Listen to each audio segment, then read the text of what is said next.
ce thème qui nous rassemble aujourd'hui pour vous entrepreneurs ou tout simplement curieux de la chose entrepreneuriale, commerce en ligne pour booster ses ventes.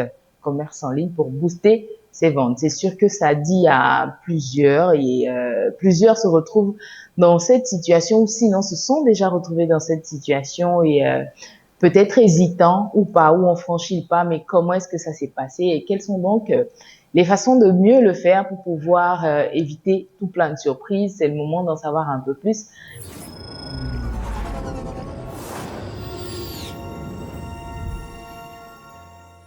La route Tchassémondé-Gandé-Agbang, située dans la région de la Kara au Togo, sera bientôt construite. La Banque ouest-africaine de développement BOAD a approuvé jeudi 28 juin 2024 une enveloppe de 30 milliards pour sa réalisation.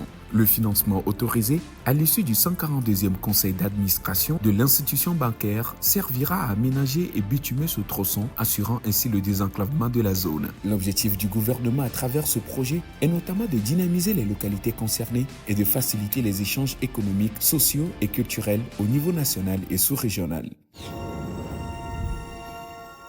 L'entreprise togolaise Seco s'est vue attribuer la construction de la route Eboloa et Fulan-Mbango, longue de 60 km, estimée à 37 milliards francs CFA dans la région sud du Cameroun.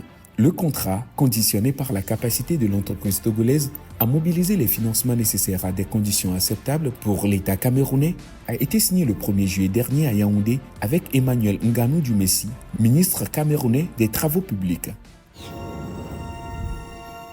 Le soja est aujourd'hui l'une des cultures les plus importantes au Togo. En 2015, la production nationale de soja était inférieure à 25 000 tonnes. Aujourd'hui, cette production a atteint un impressionnant volume de 260 200 tonnes. Cette croissance exponentielle démontre le potentiel de cette filière pour le développement économique du Togo. La campagne nationale de production du soja 2024-2025 vient d'être lancée avec le défi de maintenir le cap de la production. L'objectif est d'atteindre ou de dépasser les niveaux actuels de production tout en améliorant la qualité et l'efficacité des processus de culture et de transformation. Le Forum des acteurs de l'émergence du Togo Facette aura lieu à Lomé les 25 et 26 juillet 2024. Cette rencontre va regrouper des entrepreneurs, des experts financiers, des investisseurs et des officiels togolais et étrangers. Le thème de cette édition est financement des entreprises togolaises entre accompagnement bancaire et financement alternatif. C'est une question centrale, sachant que la plupart des banques sont frileuses quant aux prêts accordés aux entreprises.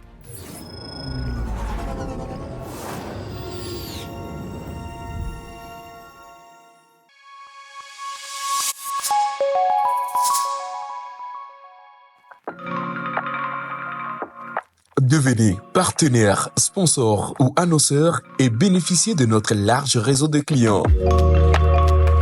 Appelez dès maintenant le 91 59 73 96 92 71 08 15. Entrepreneur, le rendez-vous des bonnes affaires.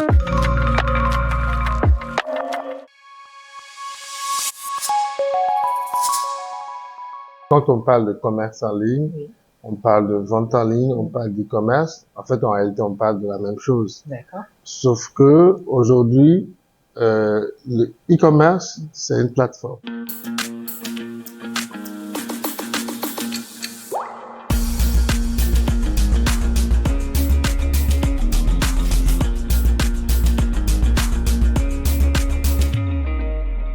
Allez, nous nous retrouvons donc en compagnie de notre invité, cette fois-ci, pour pouvoir discuter de ce thème qui nous rassemble aujourd'hui pour vous entrepreneurs ou tout simplement curieux de la chose entrepreneuriale, commerce en ligne pour booster ses ventes.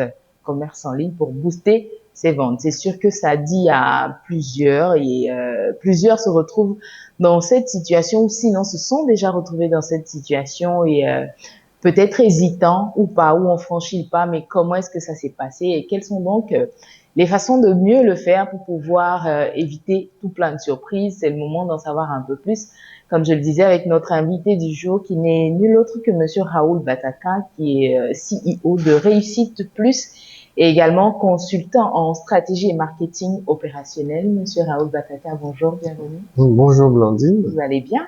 Très bien, et vous-même? Oui, ça va, Dieu merci. D'accord. Et nous sommes très contents de vous avoir ici dans les studios de Réa.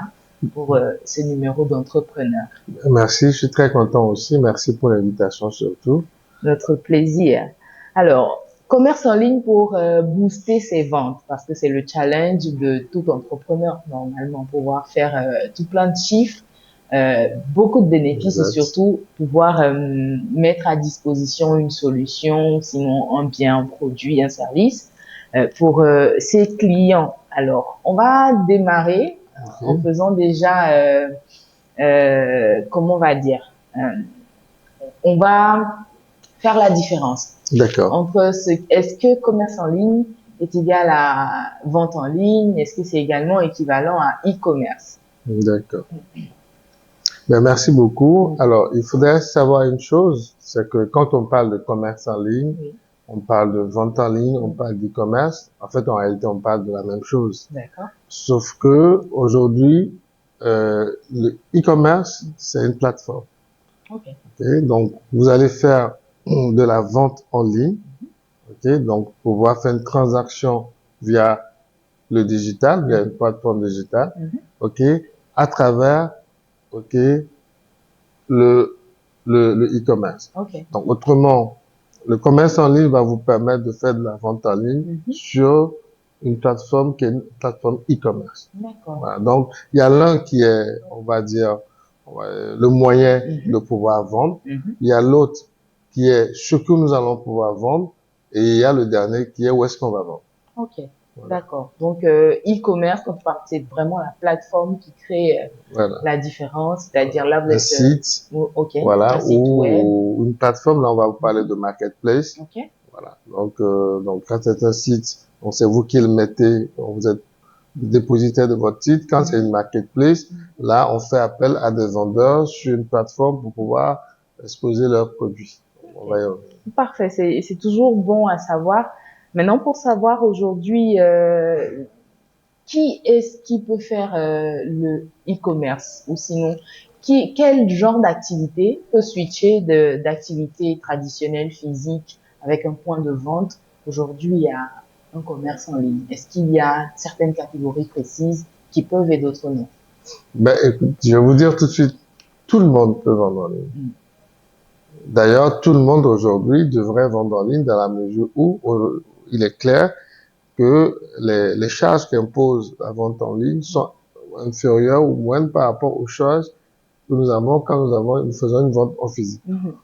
Pardon. Il y en a qui vont décider de faire que de la vente physique parce que leur clientèle n'est pas une clientèle qui est présente en ligne. Il y en a qui vont décider de faire que de la vente en ligne parce que leur clientèle ne se déplace pas, elle peut pas venir en magasin. Il y a qui vont décider de faire les deux. Ils ont des clients qui vont acheter en ligne. Il y a d'autres clients qui vont vouloir venir tout de suite voir avant d'acheter. Tout est une question d'expérience client. Et donc, c'est à vous de pouvoir analyser quel type de client vous avez et quel est le comportement de vos clients afin de savoir quel est le mode à utiliser. Sinon, tout peut se vendre en ligne.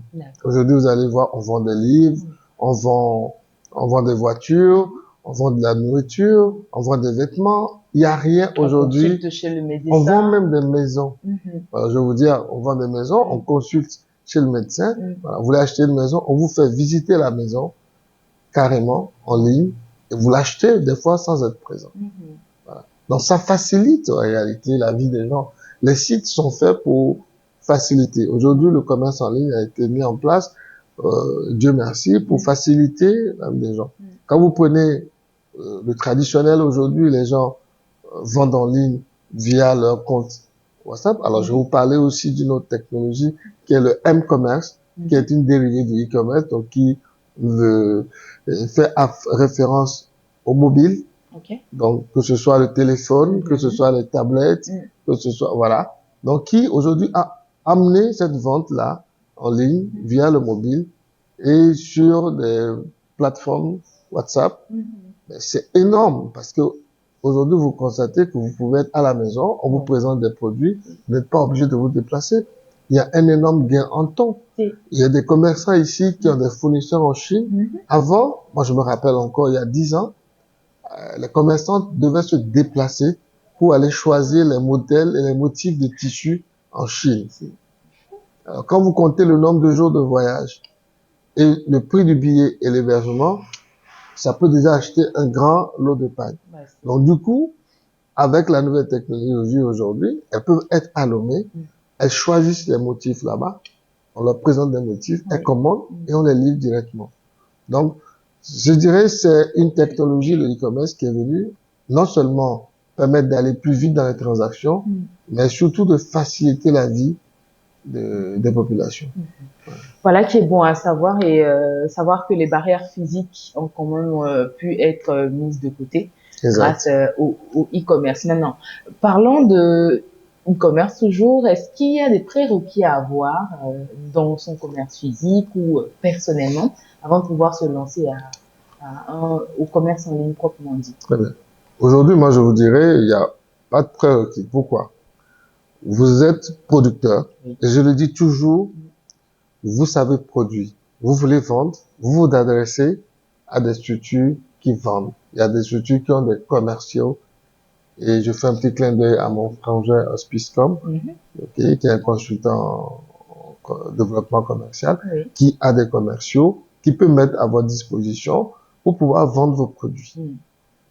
Ensuite, il y a des sociétés qui ont des plateformes de vente en ligne. Vous vous adressez à elles, elles vont pouvoir mettre vos produits en ligne et vous aider à les vendre. Maintenant, si vous-même, en tant que commerçant, vous voulez en même temps vendre et vendre en ligne, effectivement, vous devez avoir quelques prérequis en matière technologique. Savoir comment est-ce qu'on utilise un site web, comment est-ce qu'on crée des produits sur un site web. Donc, vous devez avoir des notions marketing en termes de design pour pouvoir bien habiller votre site web. Vous devez avoir des notions en comptabilité parce que vous devez... Alors, vous voyez que ça devient compliqué. C'est pour ça que je vais droit, et je le dis dans votre tribune, dire aux producteurs, occupez-vous de produire voilà, de faire votre production, confiez vos produits à des spécialistes. Vous serez mieux géré et vous verrez plus clair dans ce que vous faites.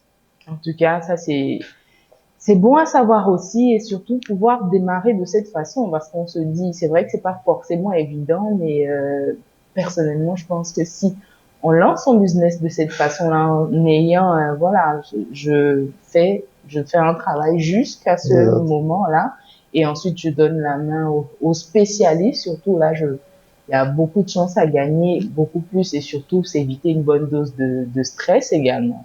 C'est surtout moins coûteux. Ah voilà, c'est encore mieux. Alors, est-ce qu'il y aurait quand même une certaine logistique à préparer si on veut lancer son commerce en ligne? Oui, alors, bien entendu, si vous devez disposer, disons, d'une plateforme, et donc, qui dit plateforme, dit vous devez avoir acheté un nom de domaine, vous hébergez, aujourd'hui on s'héberge sur du cloud, donc voilà, et vous devez également avoir des personnes qui alimentent le site. Donc forcément, c'est des webmasters, des designers qui mettent les produits, qui font la mise à jour des produits sur le site. Quand vous prenez Amazon aujourd'hui, c'est plus d'un millier de personnes qui travaillent chaque jour pour alimenter le site d'Amazon. Ben voilà. Donc, mais vous devez avoir une plateforme sécurisée. Donc, vous devez mettre tous les moyens pour que parce qu'il y a des moyens de paiement. Voilà. Vous pouvez payer par carte bancaire. Les clients payent par carte bancaire. Aujourd'hui, on paye grâce au mobile money. Voilà. Et aussi, aujourd'hui, c'est possible de pouvoir faire des transactions internationales beaucoup plus facilement. Donc, ça veut dire qu'il faut sécuriser quand même ces transactions.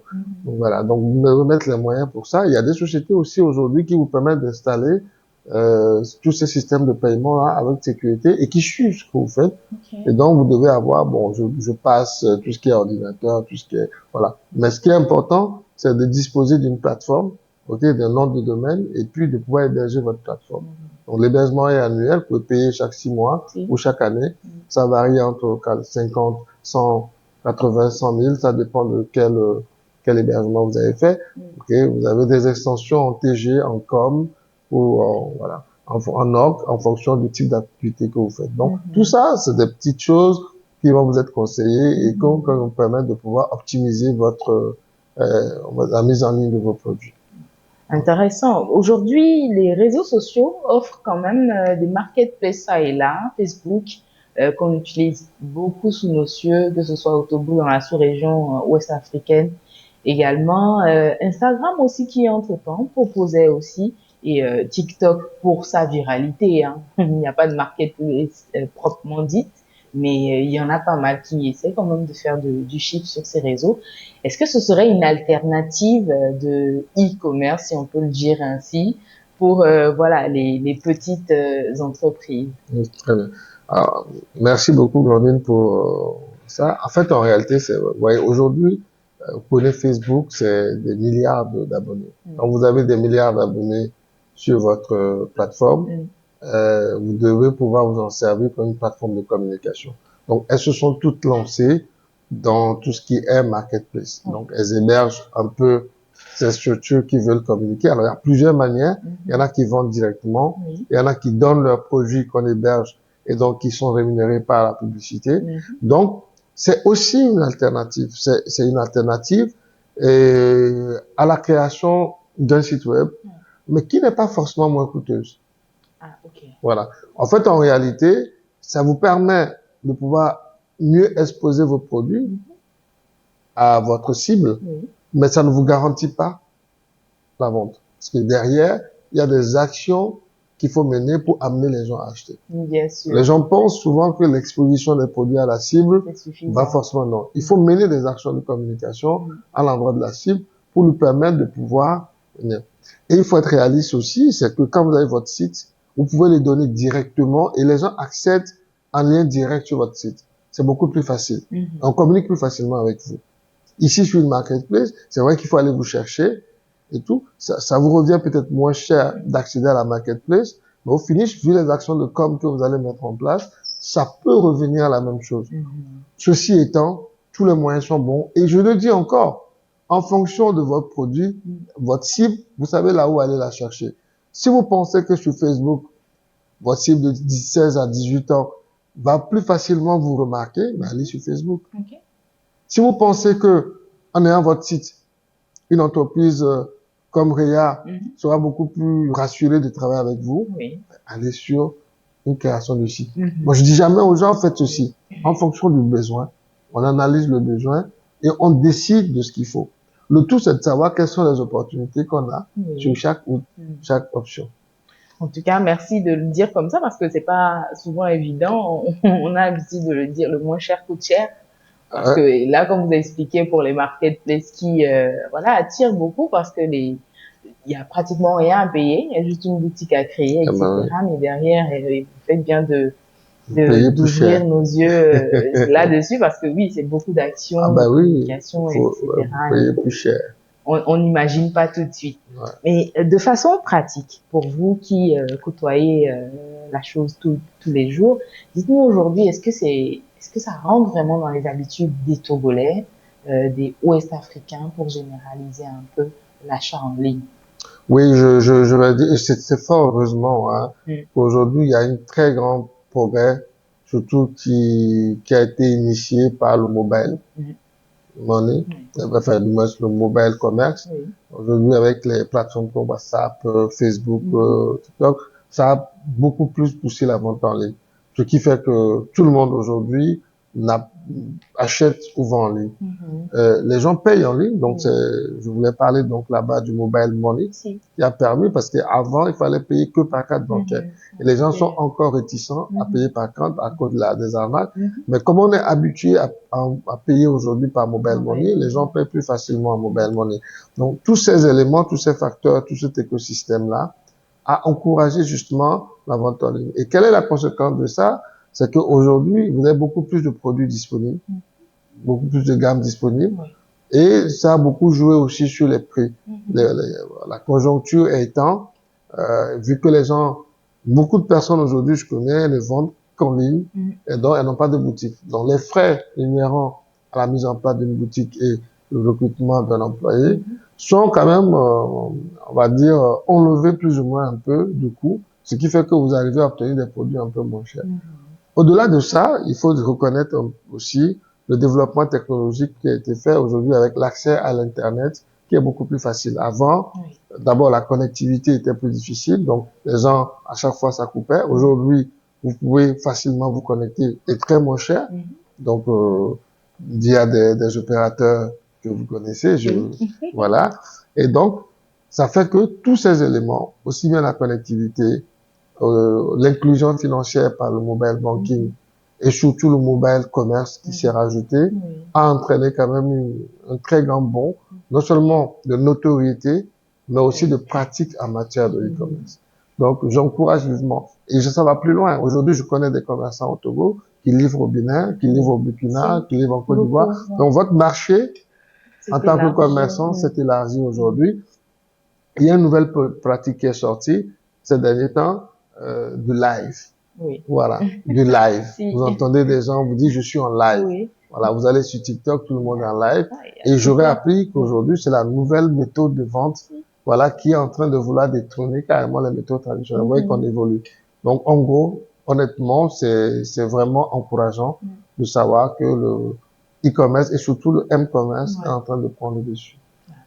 C'est bon à savoir et surtout ça facilite tellement la vie, tellement la énormément vie. La vie. Donc, et en termes de facilitation de la vie, c'est pas pour faire de la pub, je citerai les deux aujourd'hui plus grands, Gozem et BKG Speed, qui aujourd'hui permettent de pouvoir aujourd'hui se déplacer et c'est grâce aussi au m-commerce. Donc aujourd'hui vous êtes chez vous, vous commandez votre taxi, vous payez en ligne. Ça, moi, personnellement, ça me sauve la vie. Ça me facilite la vie. Et tout ça, c'est des dérivés du m-commerce et du e-commerce. Donc, voilà. J'ai cité les deux, hein. Donc, j'ai pas fait de, il n'y a pas de favoritisme pour qui que ce soit. Exact. Et parlant de ça, parlant de commerce en ligne, on sait un peu, quand on parle de logistique à avoir, c'est également le service, des services connexes, qui se développent à côté, dont le service de livraison, hein. C'était déjà l'un de nos thèmes ici pour savoir un peu, pour aller un peu creuser dans ce boost au sein de cette activité-là. Donc, pour vous qui nous suivez, si ça vous intéresse, vous pourrez toujours passer sur les réseaux sociaux de Réa pour rattraper cette émission. C'est sûr que vous aurez forcément à gagner de ce côté-là.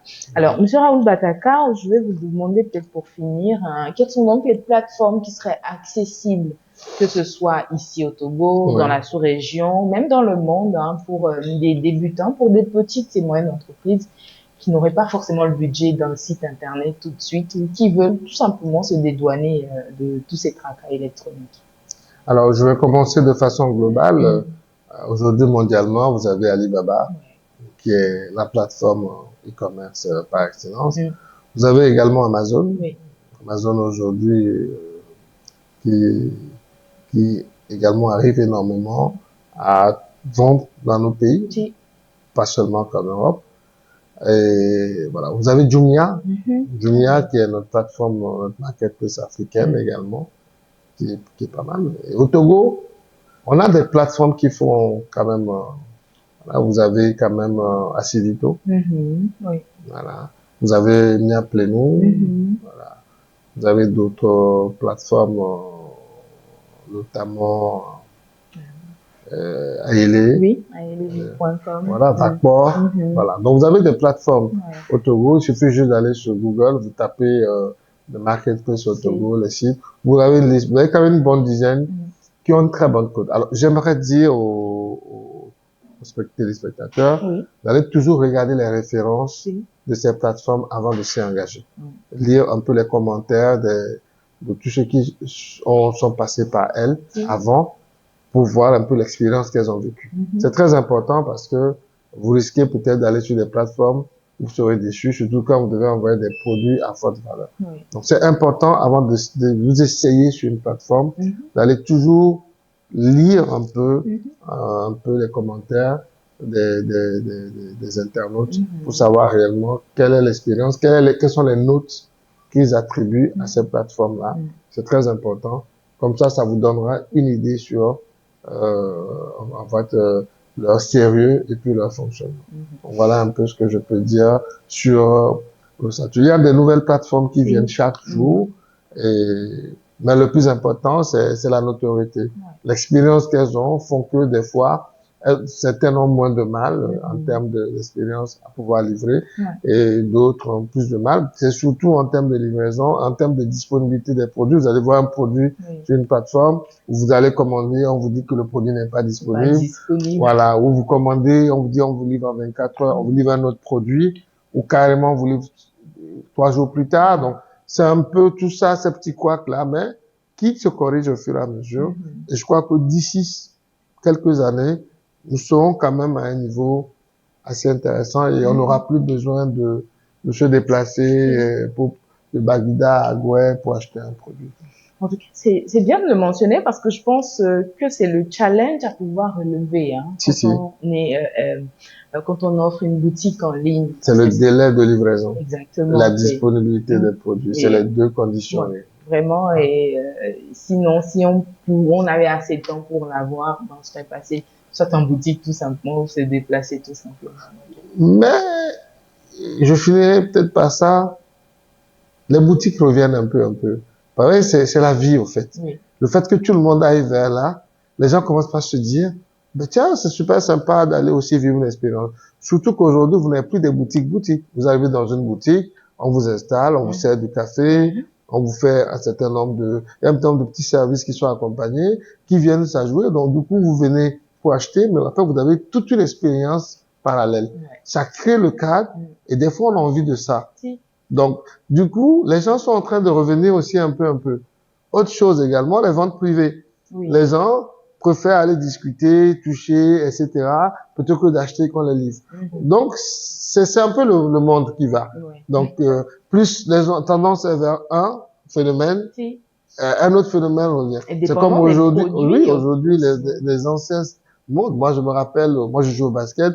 On a joué à mon époque, on jouait avec les gros shots. Aujourd'hui, vous avez les petits shots des années 80 qui reviennent. C'est un peu ça le principe aussi de la vente. Mais on a beau dire, la vente en ligne a sa place aujourd'hui. Elle sauve beaucoup de vies. Et j'invite tous les entrepreneurs à faire en sorte que, progressivement, qu'ils mettent leurs produits en ligne. Ce serait toujours intéressant parce que, vous avez un marché plus ouvert et ça vous facilite la vie.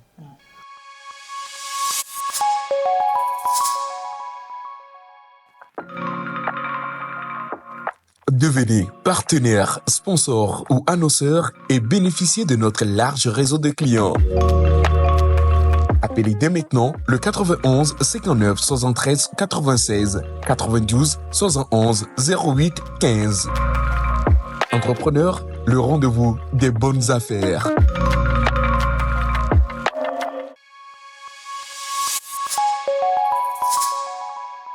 Je pense pas qu'on aurait dit mieux pour clôturer cet entretien avec Monsieur Raoul Bataka, qui je rappelle est CEO de Réussite Plus, également consultant en stratégie marketing opérationnel ici à Lomé au Togo et partout où besoin y est. Merci. Merci beaucoup Monsieur Raoul Bataka, c'était un plaisir en votre compagnie. Merci beaucoup. À très bientôt. À très vite, c'est sûr que on vous ressolliciterait encore sur Entrepreneur pour avoir d'autres connaissances avec de votre plaisir. part. Merci. Allez, chers entrepreneurs, merci de nous avoir suivis. Ce sera tout pour ce numéro-là. On se retrouve très vite avec d'autres sujets aussi intéressants que ceux déjà passés. Mais si vous voulez rattraper tout ceci, n'oubliez pas, nous sommes présents également sur YouTube. Vous avez toutes ces émissions en replay.